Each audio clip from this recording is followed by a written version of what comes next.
Hi, this is Anna from Sayce.com. I hope that you're doing well, and I just wanted to make a video about the topic of connecting with deceased loved ones. And in this video I'm going to give you some signs that your deceased loved one is already communicating with you, and I'm also going to go into some tips around how you can bring your deceased loved one closer to you. Okay, so this topic has been on my mind a lot at the moment for a couple of reasons. First of all, I think that now during this pandemic that we're all going through is a really good time to connect with deceased loved ones for two reasons. First of all, some people who are listening to this will have more time on their hands at the moment, and maybe a little bit more mental bandwidth. Maybe not those of you who have children to look after and homeschool, but perhaps some of us have a bit more time on our hands. And when you slow down and make a little bit more space in your life for this sort of thing, that's when deceased loved ones can make their presence felt a little bit more, because you're not busy all the time, because that kind of busyness and distraction can block communication between you and the other side. And the other reason why now is a perfect time to communicate with deceased loved ones is because of this pandemic that we're living through. I have found that in times of adversity, deceased loved ones tend to draw nearer to us, and that's not just adversity that we go through individually, but when there is something larger going on like now, I do feel that there is more spiritual support available to us, more communication from the other side if we're willing to open ourselves up and listen. Okay, so those are the reasons why now is a great time to look into this area if you haven't before and you want to connect with your deceased loved ones. At the moment, I have had a lot of contact from my deceased grandparents, so I wanted to talk about that a little bit as well. My grandmother on my dad's side, who was called Frances Adams, and I'm named after her. My middle name is Frances. So this is a photo of Frances and my dad standing behind her when he was a little boy. And I think that Frances has been popping up lately because, well, she passed away a week before I was born, and my dad never really talked much about her, apart from the fact that she played the piano and that she worked in a factory. That's pretty much everything that I knew about her. But yes, I went to visit my dad recently in New Zealand. My dad lives over there, and he told me that he was thinking of getting back in contact with his two sisters, and these are family members that he'd been estranged from for about 40 years, sadly over quite an insignificant, silly argument that never got resolved. And my dad's in his 60s now, and he's been thinking that now might be a good time to try and get in contact with him, or at least try and find them and see if they are still alive. So this is when I felt that Frances, his mother, who's deceased, as I mentioned, started popping up for me and giving me ideas and tips on how to find my aunts, and also what to expect when we did, in terms of who's still alive and who's not. So yeah, that was the first bit of communication that I had from Frances. And then also I had a very vivid dream a couple of weeks ago about her. And I don't think I've ever dreamt of her before. I dreamt that we were in a hospital together. I don't know what I was doing in there, but she was visiting someone, and she was wearing a yellow blouse that was the same colour as what she was wearing in that photo that I showed you. I can remember all the details so vividly. And I noticed in the dream, I can't remember what she was saying to me exactly, but I noticed that she was incredibly softly spoken, and she had a very gentle kind of personality. I don't think I'm not really sure whether my dad had mentioned that to me. I don't think he had, because he said so little about her when we were growing up. I think it hit him incredibly hard when she died, and that's one of the reasons why he didn't talk about her very much. I remember in my baby photos, so this was soon after she died, he's looking very glum in those photos, so I think it was very painful for him. So I didn't really know much about her, but when I woke up from this dream, I could still hear her soft voice ringing in my ears. It was so vivid, and I also felt like she was in the room with me. She felt so close to me. So yeah, that's a little bit of what I've been picking up on at the moment. And then I also heard from my grandfather on my mother's side, who's been deceased for a couple of years. So let's move on to how deceased loved ones could actually communicate with us. So some signs that they are in communication with us. So the first sign that I can think of is flickering of lights in your house, or electrics being interfered with. Now, this isn't really a sign that I'd considered too much until when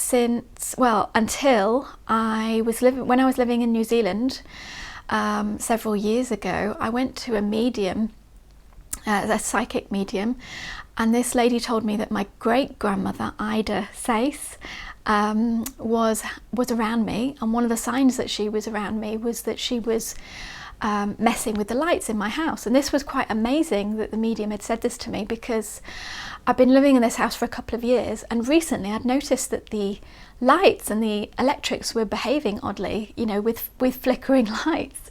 So I thought that was really amazing. So yes, if you do get flickering lights, that can be a sign that your deceased loved one is with you. Obviously it depends on how you feel about it. If your lights are flickering anyway, then maybe not. And if you've got dodgy electrics, maybe not. But if you see those flickering lights and you feel like that's a sign from your deceased loved one, then maybe it is. Another common sign is feeling physical sensations. So maybe you feel somebody touching you. So like maybe a hand on your arm or something like that, but there's nobody there. At a time when perhaps you already feel like that deceased loved one is around you. There are other physical sensations that people can get as well. Something that happens to me, and this is a sign that spirit is with me, is tingling on the side of my head. I tend to get it around my temples, around my eyes, on both sides. And I don't just get that from deceased loved ones, I get that when I do readings and from spirit in general. So that's a big sign for me. Other people have different signs, so different locations on the body, different sensations, but tingling is quite a big one. Sometimes people get it on their back or on the backs of their legs. That's not uncommon.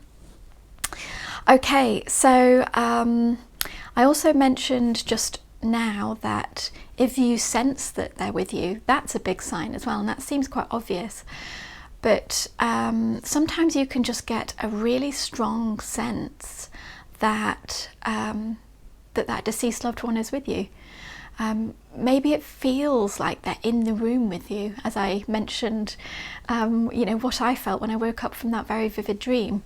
And it's hard to describe in a way, but if you felt like that, then you'll know exactly what I'm talking about, almost like there's somebody in the room with you. And sometimes people even feel like they're being watched. And I don't mean that in a kind of creepy way. If it feels creepy, then you might be dealing with an earthbound spirit rather than your deceased loved one. But those are all signs that a deceased loved one might be with you. Okay, so another sign is, a common sign actually, is finding feathers or sometimes coins on your path. So this probably needs to be something that feels quite significant, in that, you know, maybe you're just going about your day and you think of your deceased loved one, and then a feather falls from the sky or appears right in front of you, that sort of thing. So not every feather that you come across is going to be your deceased loved one, unless, you know, you really feel like it is. It depends on your own sense of what you feel as well. And some people see coins a lot rather than feathers. Okay, so another common sign that a deceased loved one is with you is when you can smell them. So maybe they wore a particular perfume, or maybe there is a scent like tobacco, for example, that you associate with that person. So those can be signs that they're with you as well. And I just have a piece of paper here just so that I don't forget anything, so you might see me looking at it. Yes, birds and butterflies, seeing or interacting with birds and butterflies in unusual ways. So this could be that, for example, there's a bird, a type of bird that is normally very shy, that follows you around on your walk. This has happened to me a few times, when you get a bird that follows you from one tree to the next, and it just goes on forever, and it just seems a little bit unusual, and you really notice it, that sort of thing. Or butterflies hanging around you an awful lot, maybe in a place or a time of year when that's not what you normally see. So the more unusual, the more likely it is that it, you know, this is a sign from your deceased loved one. Okay, another common sign for me is when I see something in the corner of my eye, or I see angel lights. And angel lights are like these flashing lights that are either pink or golden or blue or white, and I see them in the periphery of my vision, and they sort of like go off like these little fireworks, usually just one at a time, and it's very quickly, and I see it, and you know, if I look at it, it's not there anymore, but I tend to get those at a time that's quite significant. So for example, I have a friend whose husband passed away a few years ago, and when she sent an email to tell me about when he'd passed away, when I got the news, when I was reading it, I saw an angel light in the periphery of my vision. And it's not something that happens to me too often, so it might only happen maybe once a week, or I go through phases with it. Sometimes it might be once every few months or something. So I think that particular time was, you know, I hadn't seen one in ages, and there it was as I was reading this email. So that felt quite significant to me. I felt like maybe it was his spirit that was with us. Okay, and another common sign is that you, there is an object perhaps that you associate with your deceased loved one. So it could be a photo, it could be something belonging to that person, and maybe the photo gets knocked over somehow, inexplicably, or the object that belonged to that person or you associate with that person is showing up in weird places that you know you didn't put it there. So that's a sign as well. And another sign that your deceased loved one is with you is hearing their song on the radio. So when I say their song, I mean, you know, a song that you associated with that person, that reminds you of that person. Maybe it's a song that you enjoyed listening to together. So those are some signs, and now I want to go into, you know, if you're not getting any communication from your deceased loved ones, but you would like to, so you want to make it more likely that this is going to happen, what can you do? Okay, so just before I go into this, I just wanted to explain that a little something that might help to explain a few things that I'm going to tell you about, and it's that communication with the spirit realm, and this includes, you know, your dearly departed ones. It's a bit like building a bridge. So they are over here and you're over here in the earthly realm, and they're on the other side, and both of you have got to build this bridge to come together. So they've got to build their bridge from the other side, and you've got to build your bridge from the earthly realm. So you can do that in a variety of ways. And remember that they've got to do their part as well. So they've got to do half of it and you've got to do half of it. So if you don't hear from them, it's not all about you. Sometimes it's that they are not managing to connect to you for whatever reason. So this process is a little bit outside of our control. But anyway, with this concept of it being, you know, you've got to build this bridge halfway. Something that is great for connecting with your deceased loved one is dreaming. So the reason for this is that when you dream, you are in the, you know, you visit the astral planes, and the astral planes are these energetic places around our planet. They're thought to be 7 positive and 7 negative astral planes around our planet, and we visit them when we dream. Hopefully we visit the positive astral realms when we dream and not the negative ones. So we're in the astral realm, and that's when we dream, and that's like a halfway house between the earthly realm and the other side. So it's here. So if you're already there, you're halfway there, it just makes it easier for your deceased loved one to come and communicate with you. And you know, that's quite easy for them, so they can pop into your dream. And you will know that the dream that you had about your deceased loved one is a visitation from them if it feels remarkable in some way. Maybe it feels crazy vivid. Maybe it feels quite emotional. Maybe when you wake up you can still hear them, you know, their voice ringing in your ears like I mentioned earlier.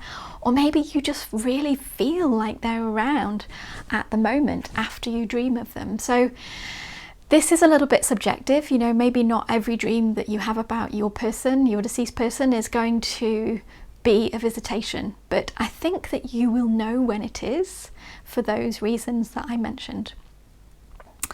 Okay, so some other ways that you can encourage this kind of communication. Developing your intuition, developing your clairs. And what I mean by clairs, I mean your clairvoyance, your clairaudience, your clairsentience, and your claircognizance. So that's seeing, hearing, sensing, and knowing. So I've got loads of resources on my website, which is www.sayce.com, and you should see it come up on this video. So visit my website if you want to find some resources for developing your clairs. I've got loads of free resources, and I've got some online courses on there as well. So the more you sensitize your intuitive gifts and your intuitive senses, the easier it is for your deceased loved one to communicate with you. And they might use a variety of different ways. So for example, if you sensitize or develop your clairvoyance, which is clear seeing, you might get those angel lights that I described earlier. You might start seeing them. If you develop your clairaudience, which is hearing, you might you might hear something in your inner ear. And what I mean by that is, you know, you hear something in your head that you feel like is from them. Maybe it's, you know, sounds like their voice, or maybe it's something that they used to say to you, and you can, you know, you hear this again in your mind. So yeah, that's quite possible if you develop your clairs, that you can have input from your deceased loved ones in that way. Okay, so what else have I got here? Yes, very simple. Asking your deceased loved one to communicate with you can be quite effective, and I know it sounds really obvious, but actually saying their name out loud and saying out loud, please communicate with me in any way that, you know, it's possible for you to communicate. I'm open to that. You know, if you're someone who gets freaked out a little bit by this sort of thing, you can even say to them, you know, I don't want you to knock my stuff over or surprise me or anything like that. I want it to be quite gentle. You can also specify that too. Yeah, so in those cases it might be, you know, maybe dreaming is a good option for you. So you can say to your deceased loved one, please visit me in my dreams. Okay, other ways to encourage this kind of communication, holding something that belonged to your deceased loved one. So yeah, just sort of sitting and maybe meditating or just being still and thinking about that person, holding the object, and that can really help to strengthen the connection between you and that spirit and can encourage communication that way. Something else you can do is keep their photo close by when you're going to sleep, maybe putting it on your bedside table so that it's one of the last things that you see before you fall asleep. That can be quite good for encouraging that spirit to come into your dream, or even just keeping their photo around your home if it's not a photo that you do have around your home, placing it around your home, so that can help as well. Something else you can do to encourage communication from your deceased loved one is to play a song that was meaningful to you both. So as I mentioned earlier, your song or their song, a song that reminds you of them, or a song that you enjoyed together when the person was alive. That can help to draw them closer as well. Okay, so now that I've talked about how you can bring them closer, I just wanted to cover a couple of questions that I often get when I talk about this sort of thing. One of them is really common. People often ask, I'm not really sure whether I want to bring my deceased loved one closer to me, simply because I don't want to hold him or her back from crossing over fully. I don't want to keep him or her tethered to this earthly realm. I want him or her to cross over. I hear that a lot. And just know that it's not terribly relevant. It's not something that you need to worry about too much. Just because the vast majority of souls cross over fully when they die. The ones who don't, they tend to be souls who died under very traumatic circumstances. Maybe they were murdered, maybe they committed suicide, and they never found resolution over this. If they were murdered, perhaps they are waiting for their killer to be found, that sort of thing. Sometimes if it's a very sudden death and it was very unexpected, that can stop a person from crossing over fully. But even then, it's not terribly common, and there's a great deal of spiritual support and help available for those souls who do get a little bit stuck. Another circumstance under which souls don't cross over fully is if they had a drug problem and maybe they were high when they passed away, especially if suicide was a part of that scenario as well.